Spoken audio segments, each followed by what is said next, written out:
Alors, je vais commencer simple et puis après j'ai construit cette présentation aussi sur mon expérience parce que j'ai une consultation en fait de suivi des enfants porteurs de trisomie 21 et j'ai quand même l'occasion de rencontrer souvent des parents. Alors effectivement, moi je les suis jusqu'à 18 ans, j'ai moins l'expérience des adultes, mais bon, j'ai une expérience en tout cas des enfants porteurs de trisomie 21. Donc la trisomie 21, la première chose et qui est la plus simple, c'est que c'est une anomalie chromosomique. Et on appelle ça même une aneuploïdie, c'est-à-dire un nombre anormal du nombre de chromosomes. Donc chromosome, ça vient du grec, chromos, la couleur, et soma, le corps, l'élément, stomato, som, somi, corps. Donc tri à 3, zomi, 3 corps, et donc le numéro 21, il y a 3 chromosomes 21, on est donc devant une aneuploïdie à privative du nombre normal de chromosomes, qui n'est pas 46, parce que chez l'homme, il y a 46 chromosomes. Alors, peut-être que quelqu'un, peut-être François ou d'autres vont reconnaître cette photo. En fait, c'est le livre de l'équipe de Raymond Turpin, Jérôme Lejeune, Marc Gauthier, etc. Et donc les tout premiers cariotypes qui ont été faits. Donc là, on voit, il y avait 46 chromosomes, on n'a pas trop de détails, mais là, on voit, on lit à peu près, mongolien, 13 juin 58, aurait 47 chromosomes. Donc a priori, c'est la première fois, dans le monde d'ailleurs, où il a été vu un chromosome supplémentaire. Et donc, quelques mois plus tard, le 26 janvier 1959, vous avez une publication dans les comptes rendus de l'Académie des sciences, le tome 248, page 602 et 603, et là j'ai reconstitué, la page 602 est ici, la page 603 est ici. Vous voyez que c'est une petite publication, elle fait à peine une page, et donc c'était sur les chromosomes humains en culture de tissu, parce qu'à l'époque ils faisaient pas sur lymphocytes, ils faisaient des biopsies de peau, et ils cultivaient donc la peau, et donc là vous avez la technique qui est vraiment résumée, et il rappelle qu'en fait, pour nous ça nous paraît évident, mais à cette époque il fallait le rappeler, qu'en fait il y a 46 chromosomes, que les deux filles, en fait, les filles ont 4 petits chromosomes, qu'on appelait du groupe G, et puis qu'on avait trouvé il n'y a pas longtemps le chromosome Y par Ford et Jacob. Et donc, chez 3 garçons, alors on disait à l'époque mongolien, le nombre chromosomique trouvé est de 47 sur différentes préparations pour chacun des 3 individus. Dans les 3 cas, le diagnostic du sexe a été rendu possible du fait de la présence d'un très petit chromosome supplémentaire, qu'on peut différencier des 5 petits éléments presque télocentriques normalement rencontrés chez l'homme. Les 5 petits éléments télocentriques, c'est ce qu'on appelle les petits acrocentriques, le groupe G des chromosomes. Et donc du coup, au lieu d'avoir 5 G, ces garçons avaient 6 G. Et donc du coup, ils avaient 2 chromosomes 22, un chromosome Y et 3 chromosomes 21. Et il conclut la signification de cette observation et l'étude systématique d'autres maladies constitutionnelles font l'objet de recherches en cours. Et donc ça, c'était en 1959. Alors, est-ce qu'en fait on connaît la trisomie 21 depuis 1959? Alors, certains auteurs disent que c'est une apparition récente. Mais quand on reprend un peu certaines représentations, on voit que dès 5200 avant, il y a des sortes de représentations qui pourraient évoquer un phénotype de trisomie 21. Là, une figurine 500 ans avant Jésus-Christ. Là, une autre figurine, donc c'est ubiquitaire dans tous les pays du monde. Il y a eu des représentations, ici plutôt aux alentours de l'Asie, où quand même ce visage peut évoquer une trisomie 21. Vous avez ici une peinture hollandaise, j'y reviendrai. Vous avez donc là un autre tableau, et là ce profil évoque la trisomie 21. Là, une vierge et l'enfant. Il est fort probable que cet enfant soit trisomique 21. Encore une autre représentation. La représentation que je vous montrais tout à l'heure, avec le grossissement. Et donc, il y a un article assez intéressant qui montre justement la représentation de la trisomie 21 au cours du temps. Et finalement, que les personnes porteuses de trisomie 21 étaient insérées dans la société, et même que du coup, elles avaient des statuts, et les statuts dans le double sens du terme. Un statut certainement social, et également ont été faits des statuts. Alors la description clinique, la première description clinique que moi j'ai retrouvé dans les livres, c'est Esquirol. Esquirol est en fait un Français qui a travaillé sur les maladies mentales. Et en 1838, il évoque la trisomie, enfin, il appelait pas la trisomie 21, mais des enfants qui peuvent ressembler à la trisomie 21. Seguin, en 1846, décrit de façon beaucoup plus claire un enfant probablement porteur d'une trisomie 21 sous le vocable d'idiotie furfuracée. Donc, ils appelaient ça des imbéciles ou des idiots à l'époque, c'est comme ça. Et donc, ils faisaient des catégories. Idiotie furfuracée. Et puis, donc, Seguin dit, ces enfants-là, c'est pas pareil que ceux qui manquent de l'iode. Donc, du coup, ce qu'on appelait avant le crétinisme. Donc, vous voyez, c'est des termes très anciens qui parfois peuvent choquer, mais c'est comme ça qu'historiquement, ça a été décrit. Et en fait, la même année, donc pratiquement 30 ans après la description d'Esquirol, eh ben, Donne définit l'idiotie, et cette fois, il emploie un autre terme, mongoloïde. Alors, voici un extrait de sa première description.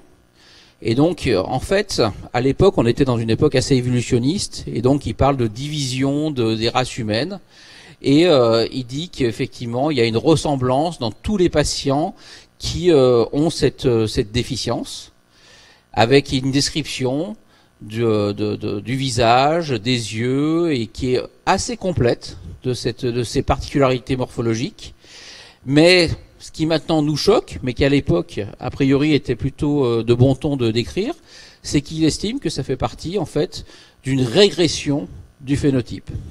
Et pour se remettre dans l'époque, on était dans l'époque des théories évolutionnistes avec Darwin, une époque où l'eugénisme commençait à monter, et donc pour eux c'était une régression du phénotype Homo sapiens.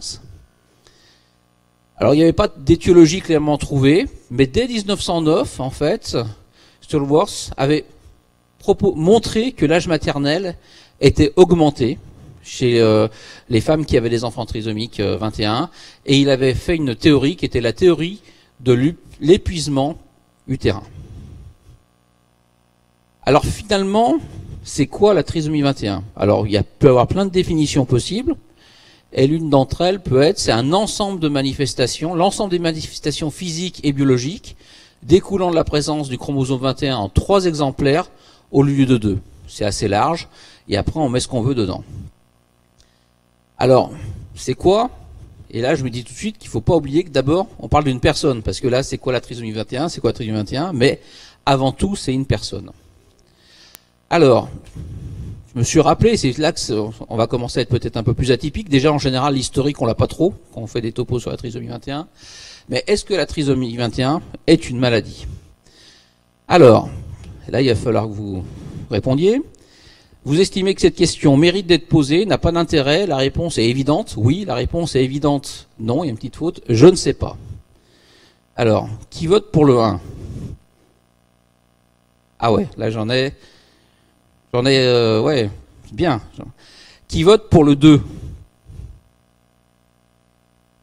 Qui vote pour le 3? Un peu moins, mais j'en ai. Qui vote pour le 4? Un peu moins aussi. Et le 5? D'accord. Donc finalement, j'ai le maximum de réponses sur mérite d'être posé. Après, j'ai se tiennent pratiquement oui et non, et 2 personnes qui ne savent pas. Je vous remercie d'avoir joué le jeu. Alors, on va essayer de réfléchir un peu à ça. Donc, moi, j'ai regardé la définition de la maladie dans le Larousse. Alors, c'est une altération de la santé, des fonctions des êtres vivants, en particulier quand la cause est connue, par opposition au syndrome. Ça, c'est la définition du Larousse. Mais, un peu pour provoquer, je cite Jules Romain, tout homme bien portant est un malade qui s'ignore. Donc, potentiellement, on est tous plus ou moins malades. En tout cas, on va le devenir. Alors, j'ai regardé la définition de la santé, parce qu'on parle d'altération de la santé. La définition de la santé, selon l'OMS, la santé est un état de complet bien-être, physique, mental et social, et ne consiste pas seulement en une absence de maladie ou d'infirmité. Donc ça élargit, et ça répond pas vraiment à ce que c'est qu'être malade. Est-ce qu'on vraiment on est dans un complet bien-être mental et social? Peut-être qu'on est tous malades en fait. Alors j'ai regardé la définition du handicap, parce que souvent, je sais pas dans votre expérience, ou familiale, associative ou médicale, on oppose la maladie au handicap. Alors le handicap, selon l'OMS, c'est « est handicapé toute personne dont l'intégrité physique ou mentale est passagèrement ou définitivement diminuée, soit de façon congénitale, soit sous l'effet de l'âge ou d'un accident, en sorte que son autonomie, et je pense que c'est un point fort, son aptitude à fréquenter l'école ou à occuper un emploi s'en trouve compromise. » Et en France, il y a eu une loi, la loi de 2011, sur le handicap, et là, le handicap est défini de cette manière. Un handicap au sens de la présente loi, parce que c'est une loi, c'est toute limitation d'activité ou restriction de participation à la vie en société subie dans son environnement par une personne en raison d'une altération substantielle, durable ou définitive d'une ou plusieurs fonctions physiques, sensorielles, mentales, cognitives ou psychiques, d'un polyhandicap ou d'un trouble de santé invalidant. Donc là aussi, vous voyez que c'est très large. Alors, moi je vous dis que je ne prends pas de position, ce que j'entends. Souvent le point de vue des familles. Mais après on peut faire une pause et en débattre. Hein. Ce n'est pas une maladie. Nous vivons avec notre enfant et pas un malade. On n'a pas un malade à la maison, on a notre enfant, il s'appelle Jean, François, ce qu'on veut, tout. Mais c'est pas un malade, il vit à la maison.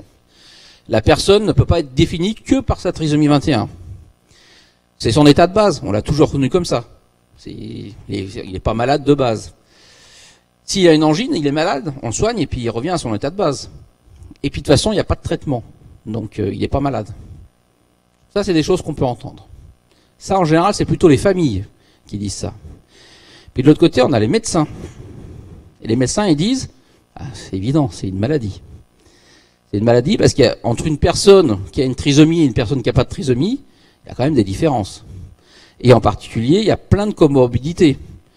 Il manque encore un S, que je vais vous montrer tout à l'heure.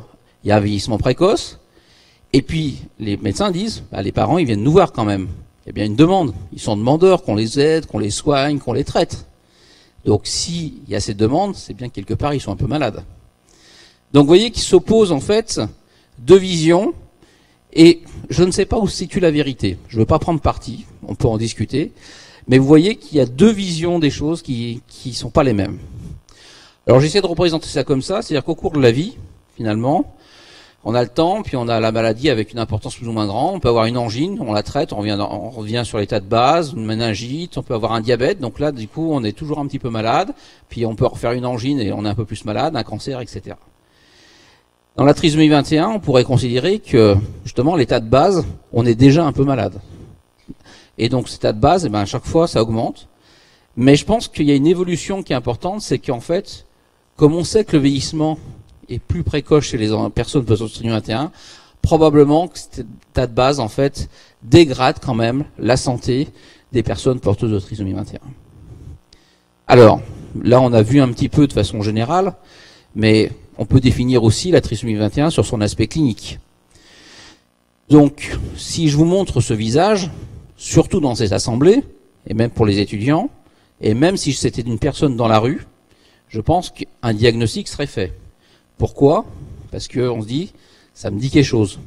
Parce que la trisomie 21, c'est connu. Et donc, on évoquerait un enfant porteur de trisomie 21. Alors, les étudiants, mais tout le monde aussi, à votre avis, en période néonatale, est-ce qu'on trouve une hypotonie? Qui est pour l'hypotonie? À peine la moitié. Hein.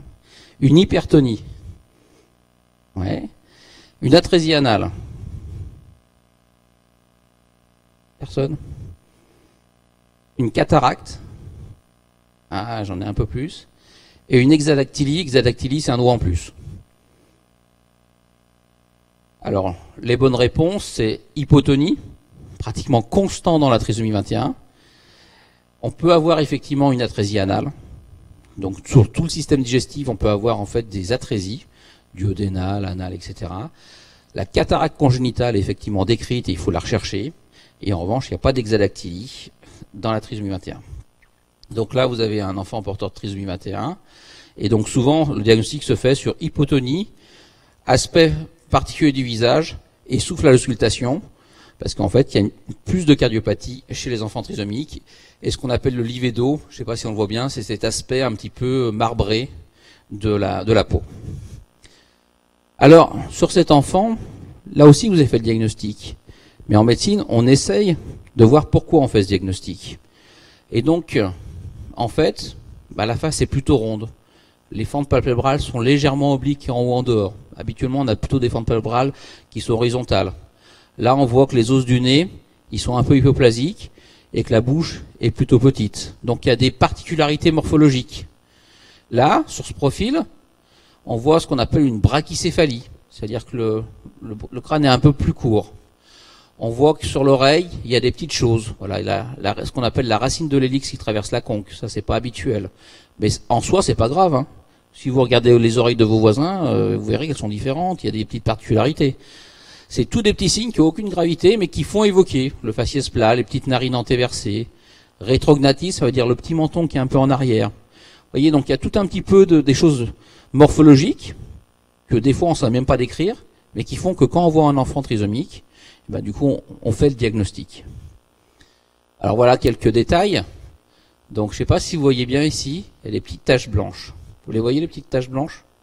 En périphérie de l'iris, là, vous en avez tout le tour. Et ça s'appelle en fait des taches de Brochfield. Et là, c'est une oreille typique, avec un repli supérieur de l'hélix, en fait, une racine de l'hélix qui traverse la conque, un crux cymbé avec ce repli cutané supplémentaire, et un lobe hypoplasique. Ça, c'est une oreille typique. Alors, les mains sont souvent courtes. Et donc, voilà des mains avec des mains plutôt courtes. Le fameux pli palmaire transverse unique. Donc, quand vous regardez vos mains, normalement, il y a 2 plis. Mais il y a des personnes qui n'ont pas de trisomie, qui ont un seul pli. C'est tous des petits signes qui n'ont pas de conséquences fonctionnelles. Et puis, ce qu'on appelle une clinodactylie, c'est-à-dire que le doigt est incurvé. Vous voyez, le doigt là, il a tendance à être incurvé vers le dedans. On appelle ça une clinodactylie en termes médicaux.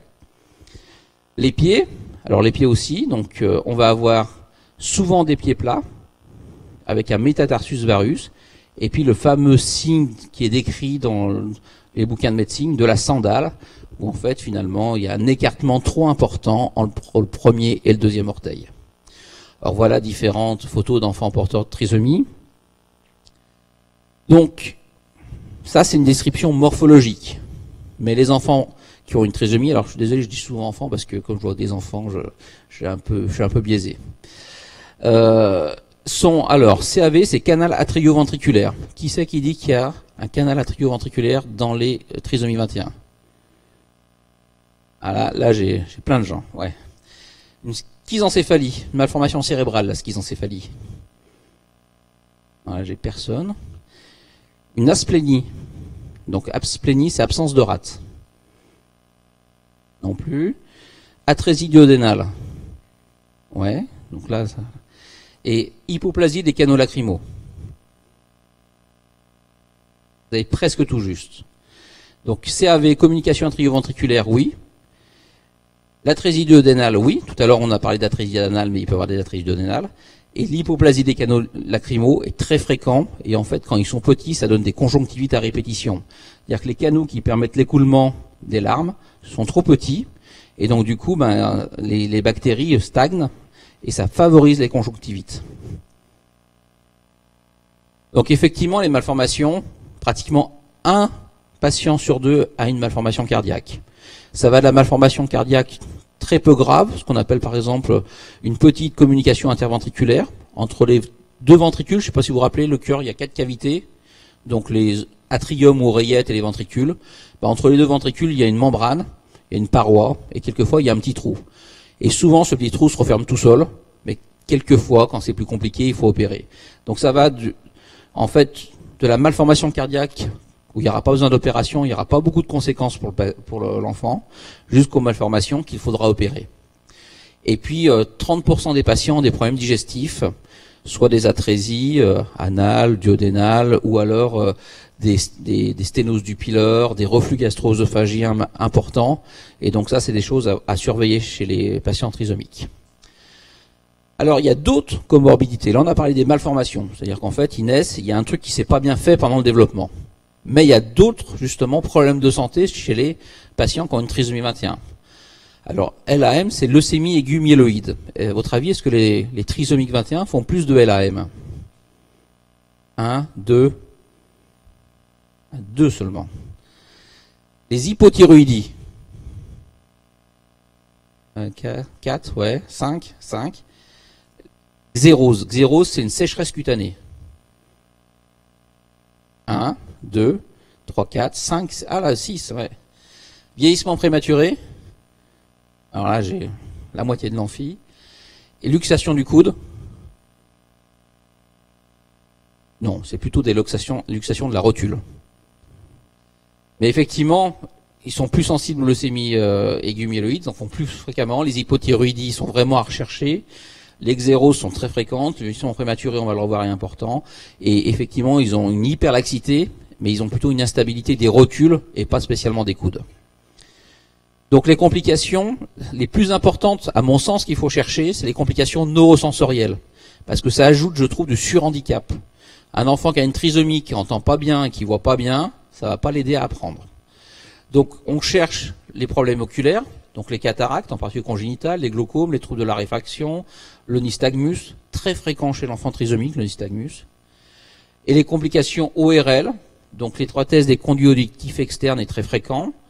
Les anomalies d'éruption dentaire, alors je sais pas si vous savez, mais chez les enfants trisomiques, c'est pas en général les incisives qui commencent. Ça peut être une prémolaire qui commence, et puis quelquefois à 1 an, ils n'ont pas de dents.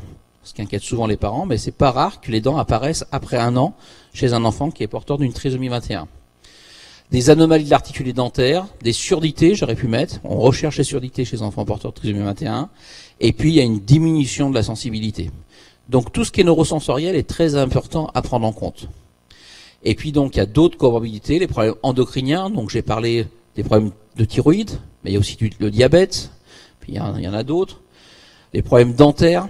En fait, la mâchoire est souvent trop petite, ce qui fait qu'il n'y a plus assez de place pour les dents. Et l'articulé dentaire est pas correct, et du coup ça pose tout un tas de problèmes, et en particulier pour parler, et pour manger, pour mâcher, pour avaler. Donc ça c'est des choses en fait qui sont pragmatiques, mais qui sont importantes pour la personne qui a une trisomie 21. Les sécheresses cutanées, la fameuse zérose, alors SAOS, c'est syndrome d'apnée obstructive du sommeil. De plus en plus on se rend compte que les personnes qui ont une trisomie 21 ont une tendance à faire des syndromes d'apnée du sommeil durant la nuit, souvent de cause obstructive, justement parce qu'en fait la cavité buccale est petite. L'obésité modérée, l'épilepsie, les troubles psychiatriques, malheureusement quelquefois on a un autisme qui est associé à une trisomie 21, à peu près 5% des cas, les instabilités de la charnière cervicale entre C1 et C2, les troubles auto-immuns avec des maladies cœliaques par exemple, et puis les hémopathies qu'on a citées tout à l'heure. Donc au point de vue biologique, on va regarder la thyroïde, on va voir s'il n'y a pas une hypothyroïdie, mais quelquefois il y a une hyperthyroïdie, les troubles de la glycémie et du cholestérol, et souvent il y a des problèmes auto-immuns. En hémato, les risques de leucémie, mais il y a moins de risques de tumeurs solides. C'est-à-dire qu'en fait, il y a moins de cancer du sein, cancer du foie, etc. En revanche, chez les garçons, il y a un risque augmenté de séminome. Donc en fait, quand un médecin suit un adulte trisomique, il faut palper les testicules. Et au point de vue de la puberté, elle est normale chez le garçon et chez la fille. Il y a une hypofertilité, mais ça je crois que tu vas peut-être en parler François, chez le garçon, et on a des cas de ménopause précoce. Donc bien sûr, ces enfants vont grandir, on va avoir une évolution vers l'âge adolescent, l'âge adulte, et puis donc vers un âge plus avancé, et donc on a des problèmes cutanés qui vont s'associer, puis ce vieillissement précoce, avec un ralentissement psychique, et beaucoup discuté, le problème de la maladie d'Alzheimer. Alors j'ai repris un article récent, puisqu'il est de 2018, et qui rapporte que dans la trisomie 21, alors c'est un article, un des plus récents, après il y en a d'autres, l'âge moyen au diagnostic est de 55 ans, et la médiane de survie après le diagnostic est de 3,8 ans. Et il pense qu'on pourrait trouver un biomarqueur qui permet de voir si effectivement le patient porteur de trisomie 21 va rentrer dans une maladie d'Alzheimer, qui serait le dosage de la protéine tau plasmatique, qui a été proposé en 2017, mais ça pour l'instant c'est pas encore une pratique du soin courant. Ça c'est encore de la recherche. Alors bien sûr, on a parlé des malformations, on a parlé des particularités morphologiques, mais un point qui est important, c'est la déficience intellectuelle. Alors à votre avis, dans la trisomie 21, la déficience intellectuelle, DI, elle est absente? Elle est légère? Elle est modérée? J'en ai plus, une petite dizaine. Elle est profonde. Hein, ça dépend. À la majorité, ça dépend. Effectivement, ça dépend, mais on dit qu'elle est plutôt légère à modérée. Donc, bien sûr, c'est variable d'un enfant à l'autre. Là encore, je mets enfant, mais j'aurais pu mettre la personne à l'autre. Il y a un retard psychomoteur qui est constant. Mais là, on parle de retard. Pourquoi? Parce que tenir sa tête, tenir assis, marcher, courir, c'est les enfants qui y arrivent. Moi, je suis pas d'enfants qui marchent pas. Ils mettent du temps, mais ils y arrivent. Donc, c'est un retard des acquisitions psychomotrices. Et donc, en moyenne, un enfant porteur de trisomie marche vers 30 mois. C'est une moyenne. Ça montre qu'il y a un décalage, mais que cette acquisition va se faire. Il y a des troubles du langage, et en fait, au niveau de la communication, ce qui est souvent perturbant, c'est qu'il y a une très bonne compréhension, et il y a des difficultés de production. C'est-à-dire que la compréhension est préservée, mais produire et parler, en fait, est vraiment une difficulté, et il n'est pas rare qu'à 5-6 ans, les phrases soient encore difficiles à sortir.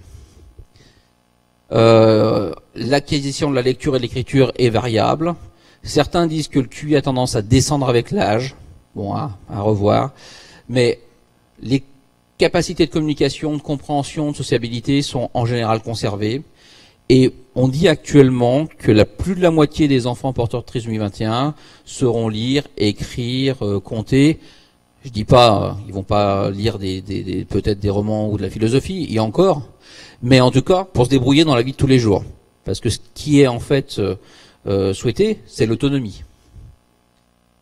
Alors, généralement, les personnes, j'ai répondu, c'est dommage, mais peut-être, ils peuvent marcher, oui, ils peuvent lire à peu près la moitié, écrire à peu près la moitié, compter à peu près la moitié, et prendre seuls les transports en commun. À votre avis? Oui, ils peuvent prendre seuls les transports en commun. Alors bien sûr, dans tout ce qui est en fait apprentissage, il y a la trisomie 21, mais il ne faut pas oublier qu'il n'y a pas que ça. Il y a un rôle en fait de l'environnement humain qui est capital. L'acceptation du diagnostic dans la petite enfance. Il y a les stimulations, les échanges qu'on va pouvoir avoir avec lui, la prise de conscience du corps, de l'individualité, la mise en œuvre des compétences, l'environnement pour investir l'enfant, l'importance du regard qui est porté sur l'enfant à la naissance, la sidération, etc. Enfin, tout l'environnement, est-ce qu'on va mettre en place de la kiné, de la psychomotricité, enfin voilà. Et donc, tout cet environnement est extrêmement important. Les personnes porteuses de trisomie 21 sont scolarisées en maternelle en milieu ordinaire. 2, 3, 4, 5, 6, 7, tu vois, ça monte, petite quinzaine. Sont mis en institution dès 3 ans. 5. Vont généralement en Ulysse primaire, unité de, ouais. Peuvent aller en Ulysse collège. Ah, j'en ai plus en collège qu'en primaire. Hop, on saute, on passe directement de la maternelle au collège. Peuvent aller en Ulysse lycée. Oui. Donc, vous savez qu'il y a la loi de 2005 sur le handicap, sur donc les personnes en situation de handicap.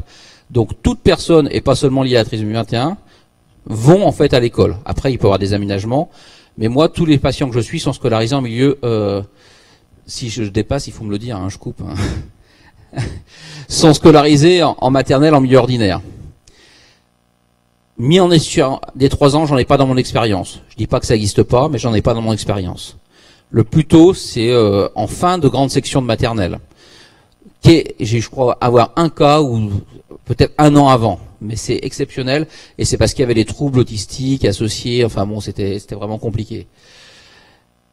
Moi, plus de la majorité des enfants que je suis vont en Ulysse primaire. La très grande majorité. J'en ai qui vont en IME dès 7 ans, mais la majorité vont en Ulysse primaire.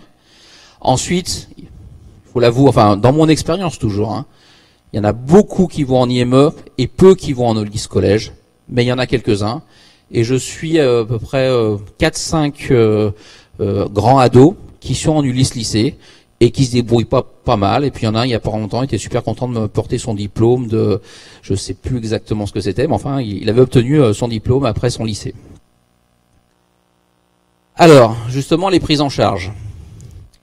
Alors, il y a suivi médical régulier, et vous avez compris pourquoi. Il y a beaucoup de comorbidités, c'est-à-dire qu'il n'y a pas en fait une maladie, et là vous pourriez me reprendre sur le thème maladie, parce que une maladie d'une maladie c'est compliqué, qui en fait est spécifique à la trisomie 21. Cardiopathie, même un enfant non trisomique peut avoir une cardiopathie, une hypothyroïdie, même un enfant non trisomique, une leucémie, etc., etc. Mais c'est beaucoup plus fréquent chez les enfants porteurs de trisomie. Et donc, on va aussi essayer de faire de la prévention. C'est pour ça que moi, j'aime bien avoir une consultation ophtalmo et ORL dans les premières semaines de vie, pour être sûr qu'il n'y a pas de cataracte congénitale, pour être sûr qu'il n'y a pas une surdité et on passe à côté malgré le dépistage, etc., pour pas faire du surhandicap. Il y a aussi donc ça, c'est Trisomie 21 France qui a sorti le guide santé, le carnet de suivi médical, un site internet Ma Santé Facile pour favoriser l'autonomie dans la prise en charge de sa santé. Les documents sont de plus en plus écrits en FALC, donc le facile à lire et à comprendre, qui permet en fait aux personnes de elles-mêmes se prendre en charge. Et donc c'est un peu, c'est ma vie, je la choisis. Et donc du coup, je suis moi-même le docteur. Alors, le paramédical, kiné, psychomotricité, orthophonie, psychologue. Actuellement, les rééducations sont mises très précocement. Moi, je suis pas un fan de la rééducation à 1 semaine de vie. Moi, j'attends que l'enfant il commence à grossir, il soit habitué dans sa famille, qu'on a regardé qu'il n'y ait pas de problèmes médicaux surajoutés, etc. Et une fois qu'on a fait tout ça, on commence les rééducations. Ensuite, on peut les faire soit en libéral, soit dans les centres d'action médico-sociaux précoces qui prennent en charge les enfants entre 0 et 6 ans. Alors, il y a aussi toute une démarche administrative qui souvent énerve les parents, et je les comprends. Ce qui sont le protocole de soins pour le 100%, le dossier, alors nous, MDR, parce que je suis dans le Rhône, hein, je suis de Lyonnais, donc maison du Rhône, mais ça peut être la maison de l'Ain, la maison de ce qu'on veut, pour le fameux dossier MDPH. Et donc, toutes les années, on vous redemande si votre enfant est toujours trisomique, si jamais il avait été soigné, on ne sait jamais. Soigné ou traité ou ce qu'on veut. Et donc, du coup, toutes les années, il faut refaire le dossier. Et puis, donc, il y a aussi l'AEH, qui est l'allocation d'éducation de l'enfant handicapé. Donc, dans cette éducation, le rôle des parents me semble effectivement très, très important. Le milieu scolaire a souvent du mal, je trouve, à s'adapter. Ça dépend beaucoup de la directrice de l'école, de l'enseignante, si elle a déjà été confrontée au handicap ou pas handicap. Moi, j'ai à peu près tout. De la directrice qui refuse, alors qu'elle va pas, mais après est-ce qu'on va au tribunal administratif parce que ça crée des tensions, aux enseignantes qui disent mais moi j'ai déjà eu des enfants trisomiques, ça se passe bien, j'ai pas besoin d'AVS. Donc vous voyez, on va du tout au tout. En général, quand même, ils veulent toujours une auxiliaire de vie scolaire. Il y a bien sûr les familles qui jouent un grand rôle, il y a les associations qui jouent un rôle, j'en ai cité quelques-unes, après je sais qu'il y a des déclinaisons au niveau départemental, et l'objectif c'est toujours favoriser l'autonomie. Alors on parle rarement de sexualité, déjà même entre personnes de façon générale, mais je trouve qu'on l'oublie encore plus chez les enfants qui ont un problème de handicap ou une trisomie 21. Alors la puberté se déroule normalement. Si vous avez bien écouté, j'ai déjà donné la réponse. La puberté se déroule normalement. Les personnes poseuses de trisomie 21 peuvent se marier. Elles peuvent se marier. Les femmes trisomiques 21 peuvent avoir des enfants. Ouais, elles peuvent tout à fait avoir des enfants. Les hommes porteurs de trisomie 21 peuvent avoir des enfants. Ah, c'est plus dur pour eux. Mais il y a quelques exceptions qui ont été... Et les ados trisomiques 21 flirtent. Ah oui, plutôt même beaucoup. Donc justement, il y a toute une éducation à faire. C'est-à-dire que c'est un champ en fait que souvent on ignore par crainte ou parce qu'on pense que ça les intéresse pas. Mais c'est des ados comme les autres, hein, ça les intéresse d'avoir des relations avec des petits copains, des petites copines, d'en parler, etc. Et donc c'est souvent en fait délaissé, et pourtant ça fait partie de la vie. Alors, est-ce qu'il existe différents types de trisomie 21 ? Alors, on va commencer par la cytogénétique, puisqu'on a découvert la trisomie 21 sur un karyotype. Donc il y a la trisomie 21 dite libre et homogène. Certains parlent de complète libre et homogène. Complète, ça veut dire que, vous voyez ici, il y a 1, 2, 3 chromosomes 21. Donc complet, il y a tout le chromosome 21. Libre, il est bien séparé des autres, ils ne sont pas collés. Et homogène, c'est-à-dire que si je regarde 10 cellules, 100 cellules, 1000 cellules, j'ai toujours le chromosome 21 en plus. Ça, c'est 95% des cas. C'est ce qu'on appelle une non-disjonction méiotique, une anomalie au moment de la méiose. Et donc on se retrouve à 47 plus 21. Trisomie 21 en mosaïque, c'est qu'on a des cellules trisomiques et d'autres disomiques, c'est-à-dire qu'il y a 2 21 et pas 3 21. Et les trisomies 21 par translocation, où quand on regarde ce karyotype, on en voit 2 ici, mais si on regarde bien, il y en a un troisième qui a été collé sur un chromosome 14. Donc on dit qu'on a une trisomie 21 par translocation, par présence d'un dérivé de translocation 14-21. Ça, c'est beaucoup plus rare. 95% des cas, c'est une trisomie 21 libre et homogène. Alors, dans la trisomie 21, il existe différents degrés. Une expressivité variable. Alors, c'est toujours le problème. Enfin, je ne sais pas s'il y a des médecins qui consultent. Souvent, quand je fais une annonce, c'est il a quel degré de trisomie 21? En fait, il n'y a pas de degré, il n'y a pas un degré 1, 2, 3, 4, 5, 6. Il y a des évolutions différentes de la trisomie 21. Et donc, cette expressivité variable va dépendre de ce qu'on pourrait appeler le fond génétique. Parce que même si on dit qu'on est tous égaux, ben en fait, génétiquement, on n'a pas reçu exactement le même patrimoine. De l'éducation, j'ai déjà beaucoup insisté dessus, hein, et malheureusement, on peut le regretter ou pas, mais si on vit dans une famille qui a les moyens, qui vous permet d'aller au cinéma, au théâtre, lire, etc., c'est pas pareil que si vous avez une famille qui a rien du tout et que vous avez même pas de jouets pour jouer chez vous. Et ça, ça joue la stimulation, parce que même si on enlève la trisomie 21, un enfant qui a la capacité de jouer, d'apprendre, de lire, etc., il va évoluer différemment d'un enfant qui n'a pas ces possibilités-là. Les compétences intrinsèques, et ça, en fait, quand vous avez des enfants, vous savez jamais s'ils vont être bons en sport, en musique, en machin, en maths, etc. Ça, on le découvre au fur et à mesure. S'il aime mieux, je sais pas moi, les SVT ou la physique ou la philosophie, ça on le découvre. Bon, il y a un peu de ça aussi dans la trisomie 21. Les stimulations, l'environnement, etc. Alors, j'ai mis 2 types de réflexions-questions qui peut-être vont créer un peu débat, mais c'est fait pour, ou peut-être pas, je sais pas. Alors, les réflexions, et ça j'aurais pu le mettre après, mais je fais des consultations en prénatal et des consultations en postnatal. Et en prénatal, on peut pas le garder, il sera malheureux. Il va se rendre compte de son handicap. Les frères et sœurs vont devoir s'en occuper après notre mort. Nous ne supporterons pas le regard des autres. Nous ne pourrons pas nous en occuper. La société ne l'acceptera pas. Nous allons détruire notre famille. Ça, on l'entend souvent, moi très souvent en prénatal.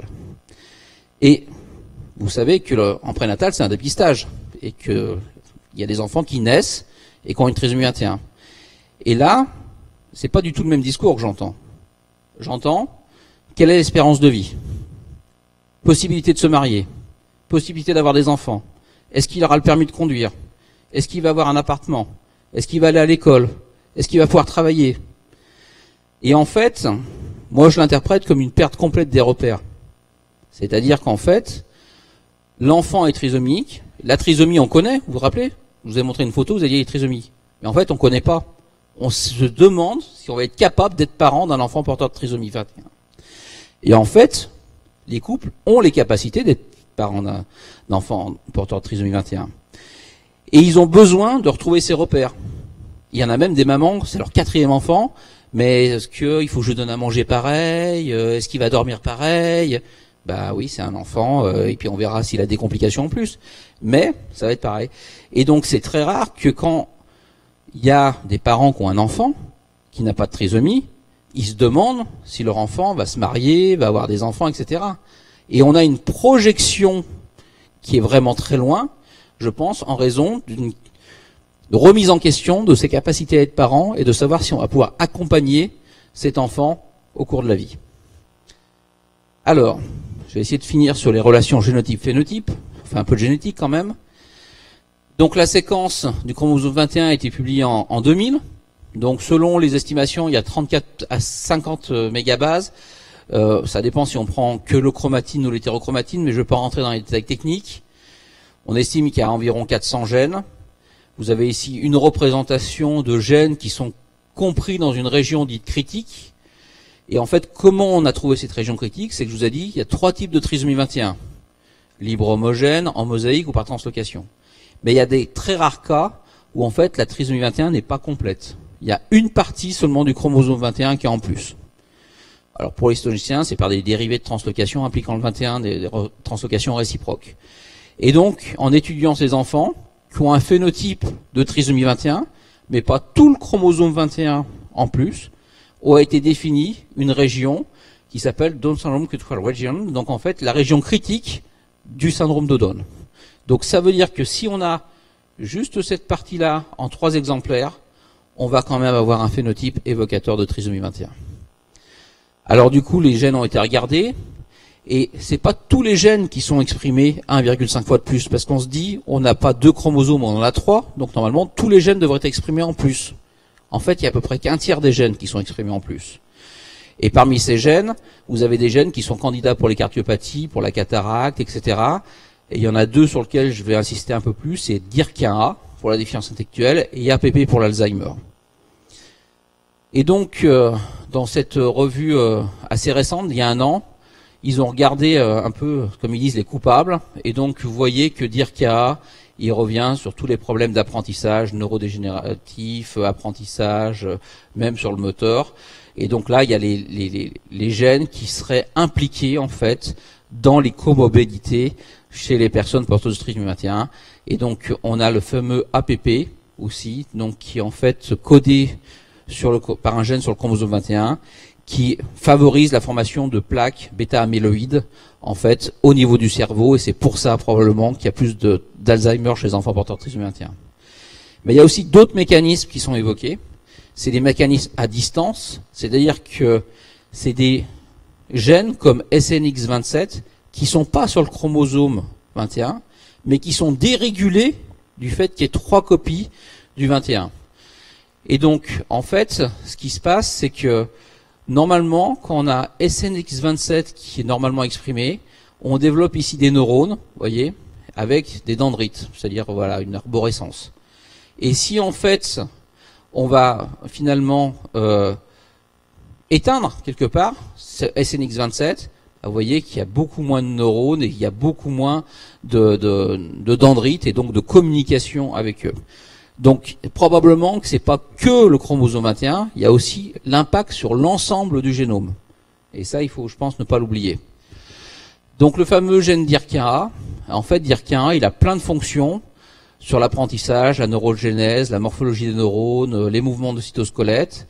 Et donc en fait, une surexpression DIRK1A, ça diminue la prolifération des neurones. Donc du coup, on va moins faire de neurones et on va diminuer le développement dendritique. Et donc, je ne veux pas vous expliquer cette diapo, mais juste, enfin ce schéma, mais juste celui-là. Voici en fait un axe axonal et les dendrites pour en fait un nourrisson ordinaire, et là pour un nourrisson avec trisomie 21. Et vous voyez que la richesse en dendrites est beaucoup moins importante, donc il y a moins de connexions qui se font dans la trisomie 21. Alors, une note d'espoir quand même. En fait, il y a des études qui sont faites avec des essais. Et en particulier, il y a le GCG, qui est j'arrive jamais à dire, épigalocatéchine galate, qui est en fait trouvé dans le thé vert. Et donc, il y a eu des essais qui ont été faits chez la souris, qui ont montré que ça permettait en fait d'inhiber un peu DIRK1A, donc diminuer les effets de DIRK1A, et ça permettait en fait d'augmenter les capacités des souris. Et donc là, il y a des essais actuellement chez l'homme, et donc c'est un espoir que ça puisse fonctionner.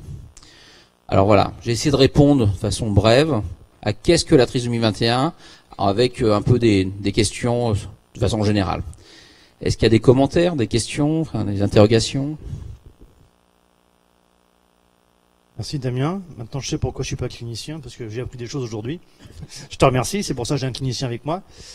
Donc oui, écoutez, merci beaucoup pour ce brillant topo qui a fait une overview assez importante de la trisomie 21. Je te remercie beaucoup. Est-ce que vous avez des questions? Pas de questions? Est-ce que dans le cas de la trisomie par translocation, est-ce que ça peut avoir un caractère héréditaire? Effectivement, alors la trisomie 21 libre homogène, on dit, même si le terme n'est pas très bon, que c'est accidentel, et donc du coup le risque de récurrence est très faible. En revanche, quand il y a une trisomie 21 par translocation, là il faut faire, contrairement à la trisomie 21 libre homogène, le karyotype des parents. Les parents ne sont pas trisomiques, ils vont bien, mais ils sont peut-être porteurs de cette translocation à l'état dit équilibré. C'est-à-dire qu'ils ont un 21 tout seul, et ils ont l'autre 21 qui est collé au 14. Mais eux, du coup, ils ont que deux 21. Et dans 50% des cas, on retrouve un des parents qui a la translocation. Et là, ça veut dire qu'à chaque grossesse, il y a un risque plus augmenté, plus important, d'avoir un autre enfant avec une trisomie 21. Tu as mis un QI à 50 pour les jeunes enfants et un QI à 30. Est-ce que tu veux dire que ça diminue ou et je suis un peu surprise de ces chiffres parce que comme tu nous as dit que c'était entre légère et modéré, c'est un peu juste avec un 30. Déjà, moi j'aime pas bien le QI pour les enfants trisomiques. Et donc je le mets parce que c'est dans les publications, mais en fait le QI interroge des fonctions qui sont pas les fonctions les meilleures chez les enfants trisomiques. Donc en fait on dévalue les capacités des enfants trisomiques. Et je pense que par exemple faire une Vineland, c'est beaucoup plus intéressant que faire un QI par un WISC-4 par exemple. Donc moi je suis pas fanat du QI chez les enfants porteurs de trisomie 21 parce que je pense qu'on sous-estime leurs capacités. Et donc je pense que ces QI, en fait, donnent une valeur qui est sous-estimée. Et c'est pour ça que je reste sur du léger à modéré, et c'est l'expérience clinique qu'on en a. Après, je le mets aussi parce qu'il y a plusieurs publications qui montrent, mais je pense que nous c'est pareil, on a tendance à perdre un petit peu de QI avec l'âge. Donc du coup, c'est qu'avec l'âge, on a tendance à perdre, mais on vieillit, hein, on vieillit. Donc on est moins performant surtout. Disent qu'ils peuvent apprendre plus tard, comme d'ailleurs nous tous, on pense qu'on peut apprendre âgé une langue même si on oublie autre chose. Donc les choses sont pas aussi définies aujourd'hui. Il y a beaucoup d'études d'évaluation des personnes en situation de handicap avec trisomie 21, mais dans des contextes très très différents pour essayer d'évaluer le mieux possible sur un temps longitudinal aussi. Je pense qu'il faut pas faire d'amalgame entre un chiffre sur un QI à un temps T et les capacités intrinsèques d'une personne. Donc ça aussi, je l'ai peut-être pas assez dit, mais les enfants trisomiques, ils progressent toujours. Normalement, il n'y a pas de régression dans la trisomie 21. Sinon, il faut se poser des questions, il y a autre chose. Et on peut apprendre à tout âge. Et d'ailleurs, par exemple, l'orthophonie, c'est très bien de la faire aussi chez l'adulte pour maintenir un certain nombre de compétences, continuer à apprendre. Et donc, il y a toujours cette possibilité d'apprentissage, même à l'âge adulte. Je pense que les capacités d'un enfant, de façon quelle qu'il soit, qu'il ait une trisomie 21 ou autre chose, sont extrêmement variables. Et un QI, ça mesure une chose extrêmement particulière, et que l'apprentissage va permettre effectivement l'amélioration des capacités des enfants. Tu l'as très bien dit tout à l'heure, hein, en fonction du milieu social, de l'environnement, il y aura des capacités qui sont totalement différentes, que ce soit avec une trisomie 21 ou avec autre chose.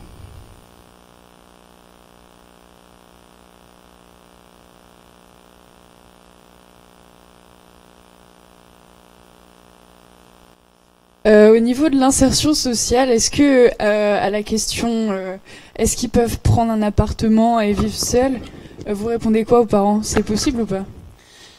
Alors oui, c'est possible. Je connais via des associations plusieurs adultes qui ont un appartement sur Lyon, ils sont autonomes. En général, il y a un éducateur qui passe une fois par semaine pour être sûr qu'il n'y ait pas de problème ou les aider à faire des comptes, etc.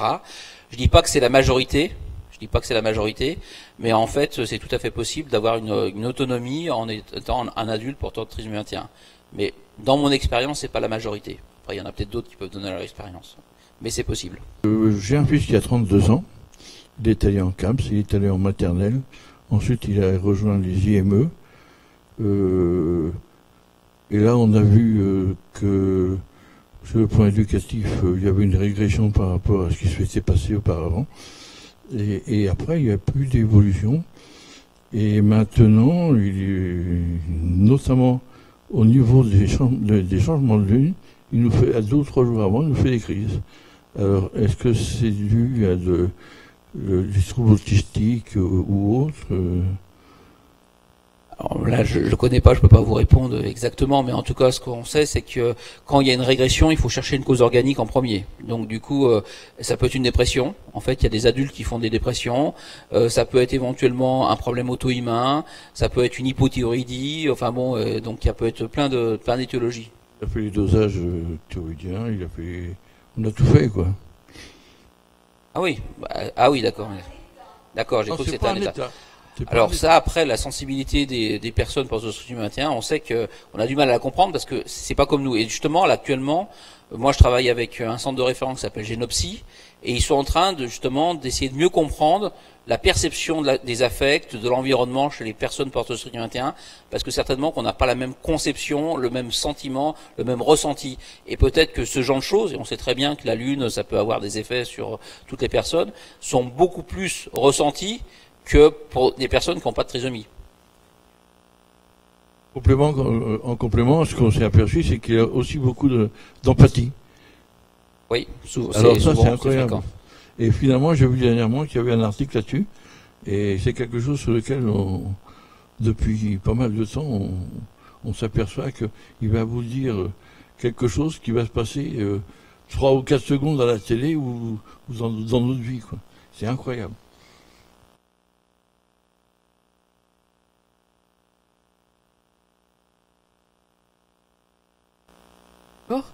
Est-ce que il y a une place importante de la recherche des gènes qui vont influer sur les comorbidités chez les enfants trisomiques, ou est-ce que ça fait juste partie des recherches Alors, à titre personnel, je trouve qu'il n'y a pas assez de recherches sur la trisomie 21. Donc, il y a des recherches.